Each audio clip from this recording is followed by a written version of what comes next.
안녕하세요. 사회문제탐구의 손영덕입니다. 자, 지난 시간에 저희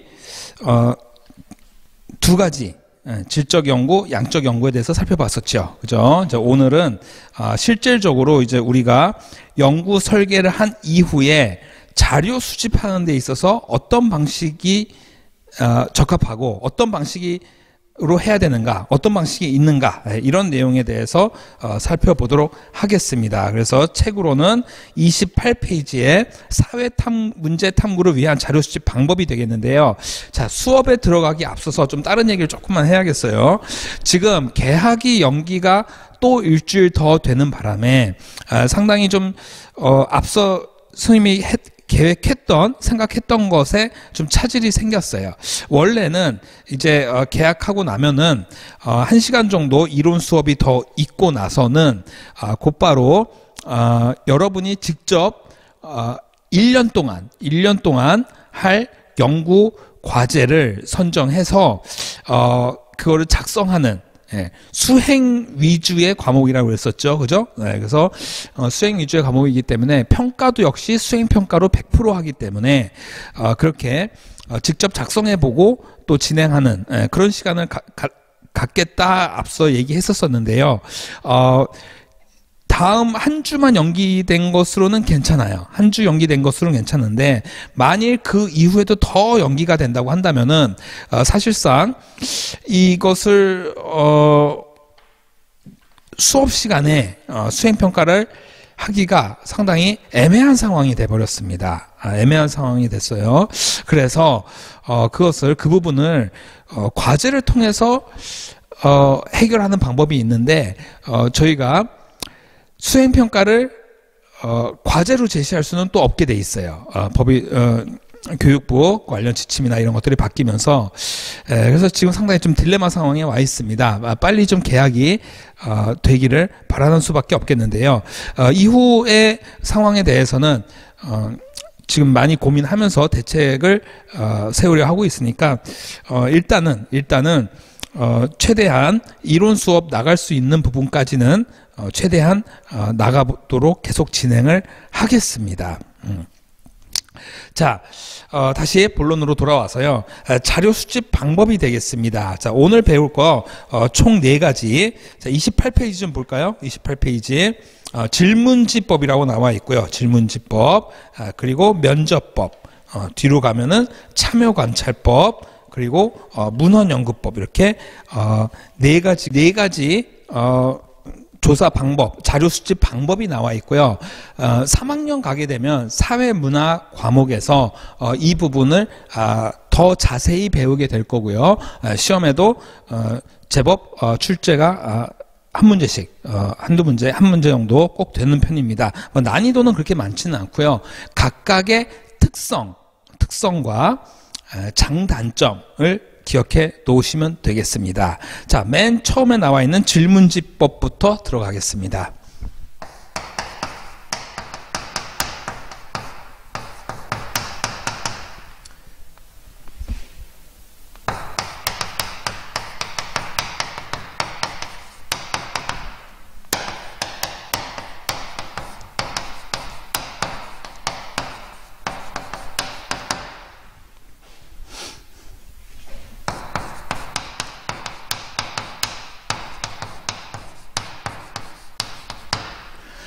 자, 질문지법은 그 질문지법 아래 좀 살펴볼게요.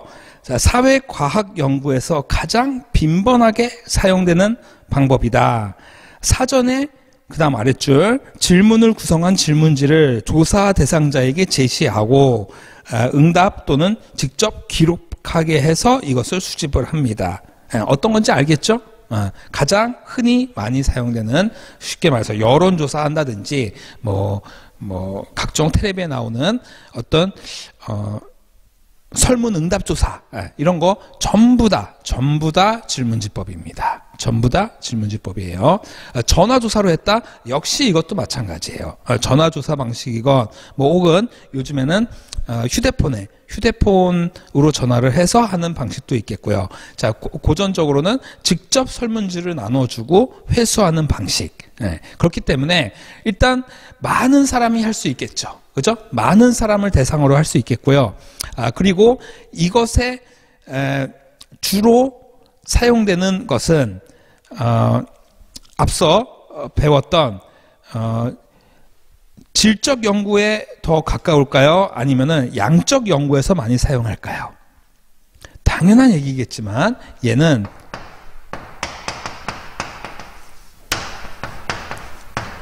양적 연구에서 주로 하는 것입니다. 말 그대로 우리가 측정하고자 하는 사회에 관한 어떤 내용을 계량화하는 것이었죠. 자료 질문지를 통해서, 즉 수치화시킨 데이터를 놓고서는 그것을 해석하는 겁니다. 그렇죠? 그렇기 때문에 어떤 개념을 우리가 알아야 한다고 했어요? 여기서는 우리가 알고자 하는 모집단이 있고요. 모집단. 하지만 이 모집단을 전부 다 조사하면은 뭐라고 했습니까? 이게 전수조사가 되는 거죠. 모집단을 하게 되면 전수조사인데 현실상 전수조사를 할 수 있는 게 매우 드물어요. 그죠? 가령 성보고등학생들의 뭐 취미생활과 뭐 여가에 관해서 조사한다. 뭐 이렇게 했을 때는 가능하겠죠. 그래봐야 뭐 몇백 명 얼마 되겠어요. 그죠? 1, 2, 3학년 전부 다 조사해버리면 됩니다. 하지만 대한민국 고등학생들의 뭐 취미와 여가 생활 이런 거에 대해서 조사한다 하게 되면은 대한민국 학생 전체를 다 해야 되잖아. 그렇기 때문에 불가능해요. 불가능해. 자, 그래서 하는 게 뭐라고 그랬습니까? 표본을 뽑는다고 그랬었죠. 그렇죠?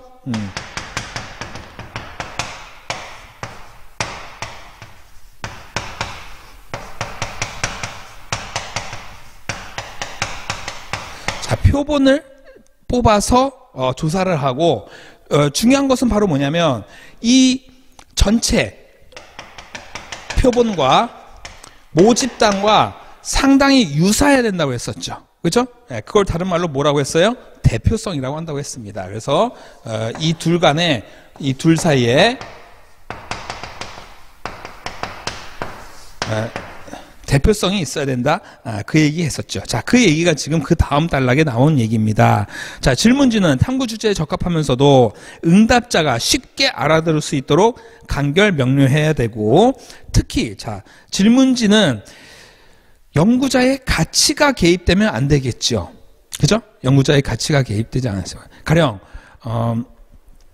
학생이 술을 먹는 것은 대단히 사악한 일이다. 당신은 일주일에 술을 몇 번 마십니까?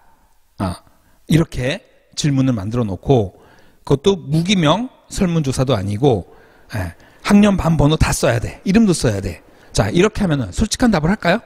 안 하겠지. 그치? 안 한단 말이야. 이미 앞선 문장에 술을 마시는 건 사악한 행위다 라는 가치가 개입돼 있어요. 그런 상황에서 그 다음 질문으로 들어가면은 이거는 연구자의 가치가 개입된 거고 유도 질문이 들어가 있는 거죠. 그죠? 따라서 가치가 개입되거나 특정 대답을 유도하는 방식으로 작성될 수 있기 때문에 그 부분을 잘 유의해서 만들어야 된다는 거야. 따라서 질문 만드는 것이 거의 예술급이어야 돼요. 사실상 굉장히 정교해야 됩니다. 간결하면서도. 자, 그 다음 질문지표에서 특히 유의해야 될 사항은 응답자, 즉 조사 대상자를 선정하는, 아까 얘기했듯이 샘플링, 그죠? 표본조사, 이게 중요하고요. 연구자는 그 대상이 되는 모집단, 전체 집단, 모집단이 조사하기 어렵기 때문에 표본을 추출해서 한다는 거죠. 그렇죠? 자, 이때 성별, 연령, 지역, 재산, 학력 등 모집단의 특성을 잘 골고루 반영을 해서 대표할 수 있도록 해야 되는데, 이를 대표성의 원리라고 한다. 자, 그 얘기 다시 한번 강조하겠습니다. 그래서 여러분이 할 때도 대부분 이제 수행평가 교실 안에서 수업 안에서 끝내야 되기 때문에 소규모일 수밖에 없을 거예요. 근데 만일 질문지법으로 한다고 친다면은 그 중에 뭐 학년 전체를 하겠다. 쉽지 않겠죠, 그렇죠? 만일 학년 전체를 1학년 전체를 한다, 뭐 2학년 전체를 한다 이렇게 되면은 전체 다 할 수 있으면 좋겠지만 여력이 된다면 그렇지가 않다고 한다면은 그 안에서 각 교실에서 몇 명씩 뽑는데 어떻게 무엇을 기준으로 어떻게 뽑을 것인가 이걸 굉장히 선정을 잘 해야 된다는 얘기가 되겠습니다. 자, 그리고 그 다음에 이제 장단점을 좀 살펴봐야겠죠, 그죠? 장단점. 그래서 질문지법은 이렇게 표시할게요. 장단점이 있는데, 자, 장점으로는 짧은 시간에 비교적 적은 비용으로 짧은 시간에 많은 양을 조사할 수 있다라는 겁니다. 그죠? 뭐 특별히 쓰진 않을게요. 그냥 읽고 넘어가겠습니다. 뭐 이거 가지고 우리가 중간 기말고사를 치르는 것이 아니기 때문에 우리는 수행 평가를 할 것이기 때문에 그냥 읽어보면서 여러분이 기억만 하고 있으면 숙지만 하고 있으면 되겠어요. 자, 그렇지만 문맹자는 할 수 없죠. 그죠? 문맹자 무슨 말인지 알죠? 글자 못 읽는 사람들. 자, 응답자의 불성실한 응답 3번 쫙 찍고 이런 사람들. 또 낮은 회수율 받고 대답 없어. 선생님도 사실 이렇게 여론조사 기관 전화 올 때 많이 있거든요. 어떨 때 귀찮으면 그냥 끊어버린단 말이야. 자, 그렇게 낮은 회수율 뭐 등등 이런 걸 배제하기 어려운 한계가 있고요. 무엇보다도 이 샘플링을 잘못하게 되면은 대표성이 떨어지게 되면은 그 조사 자체가, 그 연구 자체가 꽝이 되는 겁니다. 꽝이 돼요. 이번에 선거 결과 70억인가 방송 3사에서 한 출구조사가 70억이 넘었다고 하죠. 그 총 비용이. 그런데 그 예상 범위를 맞춘 맞춘 여론조사 결과가 하나도 없었어요. 하나도 없었어. 오히려 뭐 유명한 뭐 어떤 유튜버가 뭐 180석 뭐 이렇게 해가지고 맞춰가지고 뭐 여러 가지 말이 많이 나왔었죠. 그죠? 자, 그거 왜 그래요? 샘플링의 문제. 결국은 거기서 제대로 안 됐다라는 겁니다. 그래서 뭐 분석 결과 보니까, 앞서서 미리 투표했던 부재자 투표, 그러니까 미리 투표한 거 있었죠? 그죠? 선생님이 요즘에 좀 머리가 아파가지고, 한국말도 제대로 못하겠어. 말이 안 나와. 그걸 무슨 투표라고 하죠? 앞서 먼저 하는 투표. 그거에 대한 조사에서 표본 샘플링이 좀 잘못됐다는 얘기가 있고 또 그 밖에 여러 가지 분석도 있습니다. 어찌되었든 핵심은 샘플이 대표성과에 일치하는 그 범위, 표본 오차의 범위를 벗어났다는 얘기죠, 결국에. 그렇기 때문에 좀 조사 예측이 많이 벗어났었다. 뭐 이렇게 볼 수 있겠습니다. 자, 이렇게 장점, 단점 뭐 간단히만 살펴봤고요. 장단점은 그냥 앞으로도 그냥 말로만 할게요. 자, 그다음 면접법 보겠습니다. 면접 말 그대로 인터뷰예요. 인터뷰. 그러면 면접법은 연구자가 연구 대상자를 직접 만나 대화하면서 자료를 수집하는 방법이다. 말 그대로 대화, 인터뷰하는 것이죠. 그렇죠? 그래서 미리 인터뷰할 내용을 미리 준비해서 직접 만나서 인터뷰하고 그러다 보면은 이건 실제 이야기를 듣는 거잖아요. 그죠? 그러다 보니까 서로 질문하고 질문받고 뭐 이런 왔다 갔다 하다 보면은 생각지도 못했던 답을 들을 수도 있고요. 그렇죠? 또 그러다 보니까 또 새로운 아이디어가 떠올라서 새로운 질문을 할 수도 있겠고, 이와 같이 얘기를 하다 보면은 질문지법에서는 할 수 없는, 설문지법에서는 할 수 없는 좀 깊이 있는 생각들을 들을 수가 있어요. 그래서 주로 얘는 양적 연구에 사용될까요? 질적 연구에 사용될까요? 주로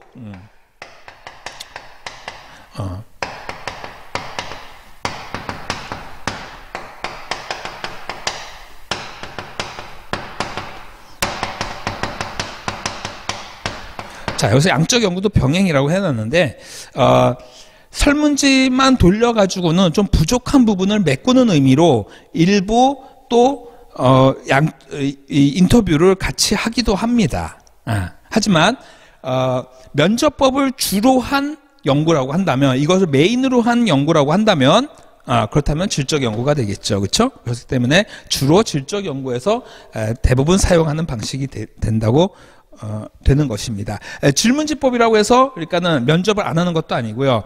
자, 면접법을 주로 한 질적 연구라고 해서 사실상 질문지법을 전혀 안 하냐? 그것도 아니에요. 일부 간단한 설문지를 통해서 확인을 하기 위해서, 또 혹은 뭐 조금 더 연구의 폭을 넓히기 위해서 질문지법을 같이 활용하기도 합니다. 하지만 지금 하는 얘기는 뭐냐면 주로 메인으로 하는 조사가 무엇이냐라는 거죠. 메인으로 하는 조사가. 그랬을 때 면접법을 메인으로 한다고 한다면 그건 질적 연구가 되겠습니다. 자, 우리 거기 면접법 두 번째 단락부터 한번 읽어보겠습니다. 연구자와 연구 대상자의 상호작용으로 진행되는 면접법에서는 일반적으로 연구자가 쭉 읽어가고요. 그 다음 줄, 면접법은 자유로운 대화를 통해 정보를 수집하기 때문에 연구 대상자의 깊은 생각을 들을 수 있죠. 그죠? 깊은 생각. 또 예상치 못한 답변이 나오는 경우에 추가 질문을 하는 등 유연하게 대처할 수 있다. 유연하게 대화. 아까 방금 얘기한 특징입니다. 그렇죠? 그런 특징이 있습니다. 자, 또 응답률이 높을 수밖에 없죠. 그렇죠? 인터뷰하는데 목비권 이런 사람이 있어요? 없잖아. 그지? 그렇기 때문에 응답률이 당연히 높을 수밖에 없어. 그래서 응답의 정확성도 높겠죠. 하지만 많은 사람에게 하기가 어려워요. 자, 이게 바로 장단점이겠죠. 그렇죠? 특별히 쓰지는 않겠습니다. 자, 시간과 비용이 많이 들어. 시간 내야 되고 뭐 많이 해봐야 하루에 몇 명이나 인터뷰 하겠어요. 그죠? 설문지법을 따라갈 수가 없어. 숫자로는.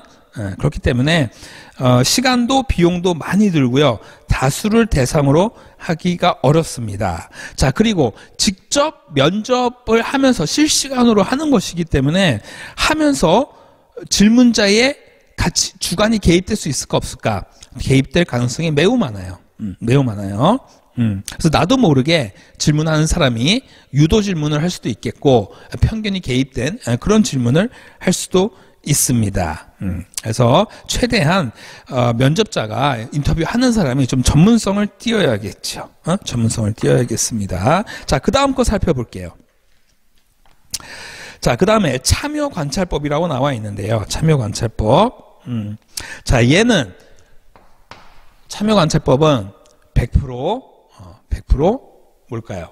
질적 연구입니다.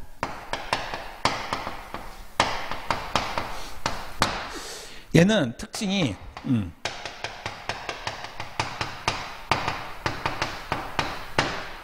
신분 노출을 안 하는 거예요.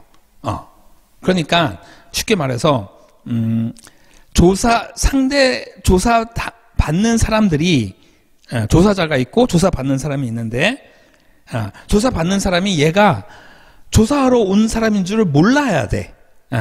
몰라야 돼. 그래서 그 자체의 원 자료, 그 로우 자료 자체를 그냥 수집해야 되는 거죠. 그죠? 면접법이랑 다른 게 뭐냐면 일단 면접을 하게 되면은 관찰자가 개입이 되는 거야, 이미. 아무리 가치 중립을 하려고 해도, 아무리 전문 인터뷰어라 하더라도, 질문을 아무리 객관적으로 했다 하더라도 일단 그가 질문하는 사람이 내가 너를 인터뷰하고 있고 이거 조사하고 있는 거야 라고 아는 순간 그렇지 않은 것과 차이가 있을 수밖에 없다라는 얘기죠. 그러니까 여러분이 담임선생님과 뭐 면담할 때 그런 거 생각해 보시면 됩니다. 면담해 볼 때 오늘 선생님이 그 줌으로 교생 선생님이 오셔가지고 줌으로 처음으로 학급 회의를 한번 해봤어요. 학급 회의. 그래서 각자 자기소개도 하고 또 이 계약이 오프라인 계약이 늦어질 것 같으니까 더 이상 이대로는 안 되겠다 싶어가지고 일단 서로 얼굴도 확인할 겸 줌으로 서로 인사도 하고 소개도 했습니다. 그래서 자기소개 좀 해봐 하니까 대부분 학생들이 뭐 나는 이름이 뭐고 어느 중학교 나왔고 뭐 게임 좋아해 뭐 좋아해 뭐 이 정도밖에 얘기 안 해요. 더 솔직한 얘기 절대 안 해. 왜? 선생님이 보고 있으니까. 그렇잖아. 그치? 근데 그 중에 딱 한 학생이 어떤 얘기하냐면 저는 여자를 좋아합니다 그러는 거야. 그래서 선생님이 깜짝 놀래가지고 교사 선생님도 깜짝 놀래고 그래서 내가 야 너 여자친구 있구나 하니까 아니요 여자친구는 없습니다. 너 근데 여자를 좋아해? 네 그렇습니다. 저는 여자를 좋아합니다. 이러는 거야. 그래서 너 진짜 솔직하다. 난 솔직한 사람이 좋아. 이렇게 얘기를 했는데요. 자 그런 식의 솔직한 이야기를 하기 대부분은 어렵죠. 그죠? 선생님 처음 보는 선생님들 앞에서 저는 여자가 좋아요. 이거 참 용감해야 됩니다. 대부분의 사람은 그게 안 되기 때문에 그래서 직접 저 사람이 어떤 행동을 하는가 참여해서 거기서 본다는 거죠. 그죠? 그 개념입니다. 자, 이 30페이지 보겠습니다. 1차 자료라고 왼쪽에 좀 나와 있죠. 연구자가 자신의 연구 목적에 따라 원하는 자료를 직접 수집한 자료를 원자료 혹은 1차 자료 이렇게 합니다. 우리 뭐 음원 녹음할 때 로우 파일 뭐 이렇게 얘기하잖아요. 그런 것과 비슷한 거죠. 그죠? 그래서 자 본문 들어가겠습니다. 참여관찰법은 연구자가 연구 대상과 함께 생활하거나 연구 대상의 활동에 직접 참여하여 자신의 눈으로 직접 보고 느낀 것을 통해 자료를 수집하는 방법이다. 다른 사람에게 듣거나 어떤 문서를 통해 전달된 자료가 아니라 가공되지 않은 1차 자료를 수집한다는 것이죠. 그렇죠? 자, 그 옆에도 볼게요.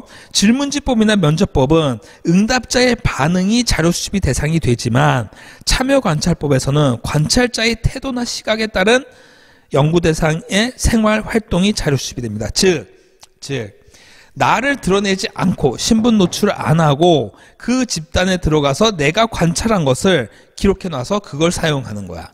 그러니까는 끝까지 얘기 안 하면은 그 관찰 대상이 된 집단이나 사람들은 모르는 거지. 그치?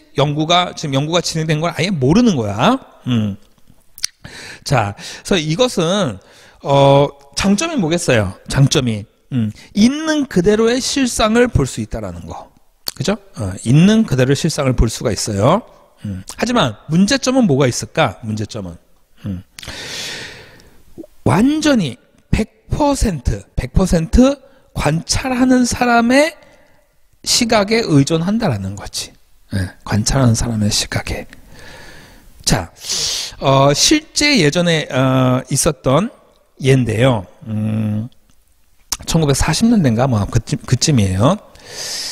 대학에서 문화인류학과라고 있습니다. 혹은 뭐 인류학과 이렇게 있는데요. 그 학문이 원래 만들어진 그 과정은 제국주의와 좀 관련이 깊어요. 그러니까 영국, 뭐 프랑스, 뭐 이런 나라들이 식민지 만들고 하면서 문화가 워낙 다르니까 제대로 파악을 하기 위해서 효율적으로 지배하려면 또 제대로 알아야 되잖아. 그렇게 해서 시도된 경우들이 많아요. 물론 전부 다 그런 건 아니고. 자, 그런 차원에서 20세기 초반에 어떤 선교사가 저기 동남아 저 아래쪽에 섬 많잖아요. 그치? 그 중에 아주 고립된 섬이 하나 있었는데 아주 인구는 얼마 되지 않는 섬마을이야. 거기를 연구하러 들어갔어요. 결론은 뭐였냐면, 보고서는 뭐였냐면, 얘네들은 야만인이다. 왜 야만인이냐면 사람을 먹는다. 식인종. 그러니까 즉 식인종 문화를 체험하고 보고 온 거야. 그렇게 보고서를 냈고, 그렇기 때문에 사람을 먹는 아주 미개한 종족이기 때문에 우리가 선진 문명을 가르쳐 줘야 돼. 어떻게 보면 침략을 정당화하는 논리가 될 수도 있는 것이죠. 그죠? 여러분이 국사 시간에 배우는, 한국사 시간에 배우는, 우리나라에서도 얘기가 많이 가끔씩 되는 식민지 근대화론도 같은 맥락인 거죠. 그쵸? 조선은 뭐 10세기 이후부터 뭐 스스로 발전한 적이 없어서 뭐 저거 하면서 일본이 개화시켜줘야 되고 개화시켜줬다. 뭐 이런 식의 논리를 피잖아요. 그죠? 일본 학자들, 일본에서 주장하는 그대로 우리나라 일부, 특정 성향의 사람들이 그런 주장을 하는데, 자,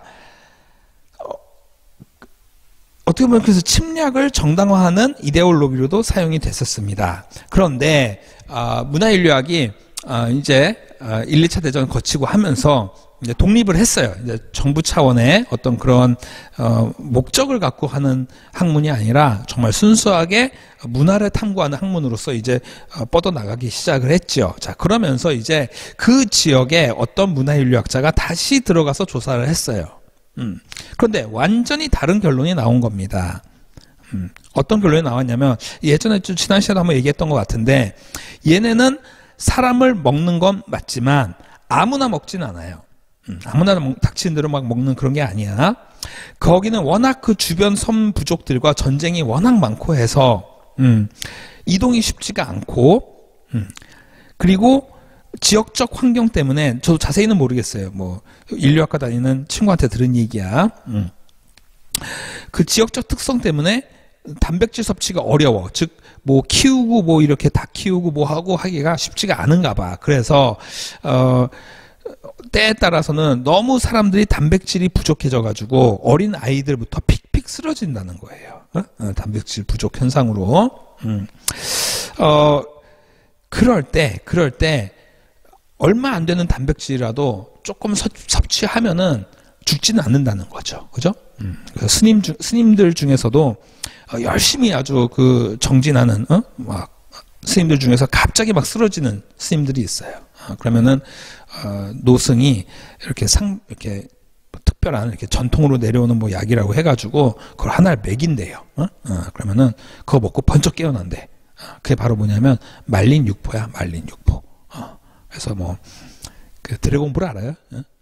만화 드래곤볼 보게 되면 거기 손오공이 다 죽어가다가도 이 선두란 거 먹으면 팍 깨어나서 슈퍼 사이어인 으악 이런 거 하거든, 그지? 그런 것처럼 확 깨어난다는 거지, 그지? 자, 그래서 그 부족도 그런 위기 상황이 되면은 가장 노령의 할머니 할아버지들이 이제 얼마 안 남았죠, 그죠? 본인도 알죠. 그러니까 이 부족 전체에 특히 후손들이 굶어 죽어서 단백질 부족으로 다 죽어나가는 거를 막기 위해서 스스로 자기 몸을 준다는 겁니다. 바친다는 거예요. 그래서 아무렇게나 막 사람을 죽이는 게 아니라 아주 특별한 그 어떤 성스러운 제식 의식을 거친 후에 가장 안 아프게 돌아가시게 하고선 그 살을 나누어서 조금씩 아이들한테 준다는 것이죠. 그러면 이제 아이들이 죽지 않고 되살아나고, 그렇게 해서 부족의 생명을 계속 이어나간다는 그런 보고서를 냈습니다. 자, 이런 것이 바로 참여 관찰이죠. 그죠? 참여 관찰인데 두 사람의 참여 관찰의 내용이 완전히 달라요. 완전히 다릅니다, 결론이. 자, 그렇기 때문에 그게 단점이 될 수 있겠죠. 그렇죠? 여기도 역시 장단점이 있는데, 있는 그대로의 자료를 수집할 수 있다는 것과 가식이 없는 그런 것과 있지만, 또 단점으로는 그 관찰자의 시각에 의존할 수밖에 없다라는 거. 그렇죠? 그리고 또 하나, 잠입했다가 신분이 노출되어서 위험 상황이 발생할 수도 있어요. 위험 상황이 발생할 수도 있어.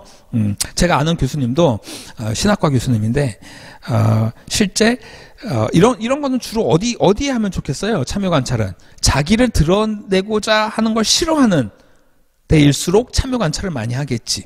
그치? 그래서 국내에서 뭐 기독교 계열에서 뭐 흔히 말하는, 본인들은 아니겠지만 외부에서는 흔히 말하는, 기성 종파에서는 흔히 말하는 사이비, 그런데 들어갔어요. 이 교수님이, 신학대학 교수님이 연구를 한다고. 그래서 처음에 잡았던 목표가 연구 과정이 한 3년을 잡았습니다. 3년. 그래서 진짜 신도가 되어서 들어가서 거기서 생활하는 것이죠. 그런데 한 5년 정도 있었던 걸로 기억을 해요. 5년 정도. 그래서 거기서 합숙도 하고 막 뭐 이런 식으로. 뭐 여담이긴 하지만 그분 결론이 참 재밌어요. 아주 보수 신학을 하시는 보수 교회의 목사님인데 지금 목사님이자 이제 대학 교수인데 거기에도 뭔가 있다는 거야. 뭔가가 있다는 거죠. 그죠? 기성 교단에서 말하는 뭐 어떤 은혜, 뭐 어떤 빌, 뭐 이런 거 그런 게 있대요. 거기도 있대요. 그렇기 때문에 그 조직이 계속 운영될 수 있다는 것이고, 또 하나는 자기가 거기에 있으면서 빠져나오기가 굉장히 힘들었다는 겁니다. 굉장히 힘들었대요. 많이 못 빠져나왔으면 그냥 거기서 쭉 지냈겠죠. 그죠? 교수직 뭐 그만두는 건 모르겠고, 아무튼 그래서 의도하지 않은 변수들이 상당히 많을 수밖에 없어요. 그런 거를 그때그때 잘 대처해야 되는데 그런 걸 통제하기 어렵다는 단점이 있을 수 있겠죠. 자, 볼까요? 자, 마지막 단락. 참여관찰법은 언어 제약 없이 연구 대상의 생동감 넘치는 생활, 뭐 직접 보고 듣고 느끼고 이런 걸 할 수 있다. 자, 하지만 관찰하고자 하는 현상이 나타날 때까지 기다려야 하는 어려움도 있겠고요. 또 들키면 끝나는 거야. 들키면. 그래서 왜곡된 자료를 수집하게 될 수도 있고요. 만일 연구자 의식한다면, 연구 대상자가 알아차렸어. 그러면 의식하게 되겠죠. 그러면은 그 연구는 꽝되는 겁니다. 그냥.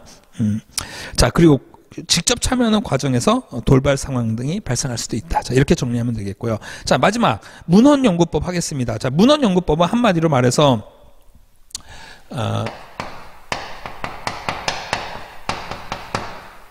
옛날, 그러니까 지금은 살아있지 않은, 그러니까 옛날이랄까 이상하네. 과거. 주로 연구자가 사회문화 현상을 직접 관찰하듯이 기존 연구자들이 한 결과물, 역사, 문헌, 공식, 문건, 신문, 잡지 등등등등 2차 자료.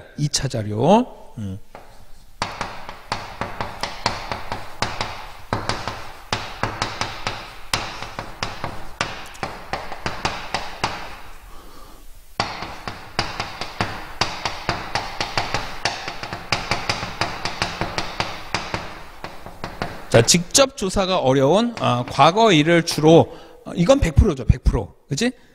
가령 정조 대왕 때 뭐 사람들의 뭐에 대해서 뭐 문화에 대해서 연구하려고 한다. 그러면은 어떻게 연구할 거야? 방법이 없잖아. 그치? 과거 문헌을 찾아서 재해석하는 수밖에는 없어요. 그렇죠? 따라서 지금은 다 죽고 더 이상 계시지 않는 분들에 대한 연구, 그거는 무조건 문헌 연구밖에는 방법이 없습니다. 자, 그 밖에도 얘는 모든 방법에 다 병행이 돼요. 가능해요. 왜냐하면 1차적으로 관련된 문서가 없나 하고 찾아보고 하는 거니까. 그치? 그래서 얘는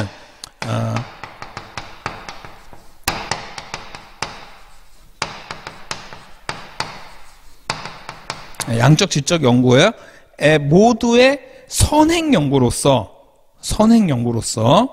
사용이 됩니다. 자, 한번 읽어보겠습니다. 문헌연구법은 그 자체로 하나의 자료 수집 방법이지만 동일한 연구 문제에 대한 기존 연구 성과물의 동향을 파악할 수 있다는 점에서 양적 연구, 질적 연구 모두 사용됩니다. 모두 사용되고요. 뭐 장점은 뭐겠어요? 장점은 시공간에 제약이 없죠. 그렇죠? 문서만 보면 되니까 문서. 그렇죠? 비용도 안 들어요. 도서관 가면 돼. 도서관 가면 되는 거고요.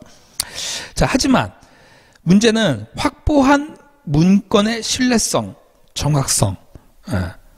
이게 문제겠죠. 그죠? 그것이 얼마나 역사학적으로 이것이 객관적인 사실인지 아닌지를 증명할 수 있어야 되는 그런 내용인데 그런 걸 증명할 길이 없는 경우가 상당히 많아요. 상당히 많아.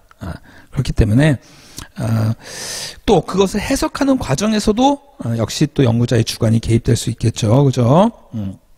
자, 이렇게 해가지고 4가지 방법을 다 살펴봤고요. 자, 탐구 활동에 보게 되면 학교 폭력에 대한 연구에 대해서 다양한 수집 방법이 있는데요. 일단 이번 주 숙제는 요걸로 할 겁니다. 과제. 그래서 과제 제출방에 요 간단한 내용 제출해서 이번 주 마무리하겠습니다.